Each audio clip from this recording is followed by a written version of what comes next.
Assalamualaikum. Bercakap pasal isu pencerobohan kuil haram atas tanah orang kan? Baru-baru ini hangat diperkatakan pasal masalah kuil dibina tanpa izin. Apa kata Azwani sebagai peguam di Tetuan Masyhuri Azwani and Partners? Pengalaman beliau sebagai peguam sudah melebihi 20 tahun. Kalau nak tahu pendapat beliau berkenaan isu pencerobohan tanah berdasarkan undang-undang di Malaysia, sila tonton video ini sampai habis.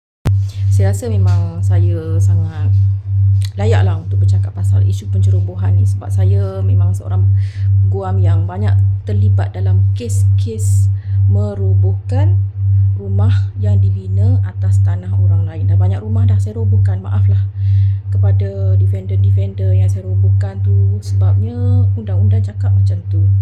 Kita kena protect tuan tanah. Tahun 1980 lebih macam tu, Mahkamah Federal Court telah pun memutuskan bahawa tuan tanah berhak untuk merobohkan rumah yang dibina atas tanah dia tanpa perlu pergi ke mahkamah, dan pihak polis pun tak boleh nak menghalang tindakan itu. Cuma dia tak sarankan lah sebab dia macam boleh timbul beberapa isu lain lah. Tetapi itu Mahkamah Persekutuan yang arahkan, yang bagi keputusan macam tu. Dan keputusan oleh Mahkamah Persekutuan tu masih lagi tidak dicabar sehingga kini. Bermaksud ianya masih relevan, tetapi nampaknya tak semua orang faham dan tak semua orang tahu pasal tu. Sebabnya pemilik-pemilik tanah masih lagi mencari peguam untuk menghalau sesiapa yang menceroboh tanah diorang.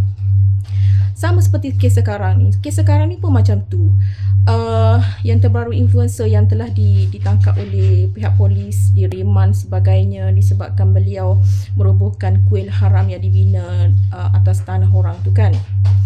Itu menunjukkan pelaksanaan undang-undang dalam isu ni masih lagi tidak begitu jelas lah. Sebabnya banyak kes tuan tanah ni agak takut dengan orang yang menceroboh. Orang yang menceroboh ni backing, garang. Macam kes klien saya dululah. Tanah tu diceroboh selama 17 tahun. Duduk atas tanah dia. Sampailah ayah dia meninggal. Bila ayah dia meninggal, dia dapat hak milik, dia pun tak boleh masuk sebab dia orang bawa parang. Tu yang dia terpaksa nak tak nak kena lantik peguam. Bila kita lantik peguam datang halau dia orang, kita orang bawa polis tau. Polis pun bila tengok perintah mahkamah, dia orang pun akur. Dia orang bawa polis dengan beli sekali. Polis bawa senjata masa roboh rumah orang dulu yang saya buat. Jadi pemilik tu tak boleh nak buat apa-apa bila datang polis semua kan. Tapi masalahnya sekarang isunya dia orang dah buat laporan polis. Tapi polis kata ini kes civil. Polis tak nak buat apa-apa. Dia kata ini kes civil. Selagi tak ada perintah, dia orang tak nak terlibat. Banyak isu macam tu. Sedangkan Mahkamah Persekutuan sudah pun bagi green light.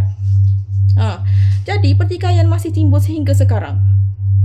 Tuan-tuan tanah tak berani. Banyak tuan tanah, tengoklah yang macam dekat Selangor tu sampai 600 lebih binaan kuil haram dibina. Tuan tanah buat apa? Tuan tanah sebenarnya tak berani sebab implikasi macam ni. Tak semua orang berani macam Tamim tu kan. Tak semua orang macam tu.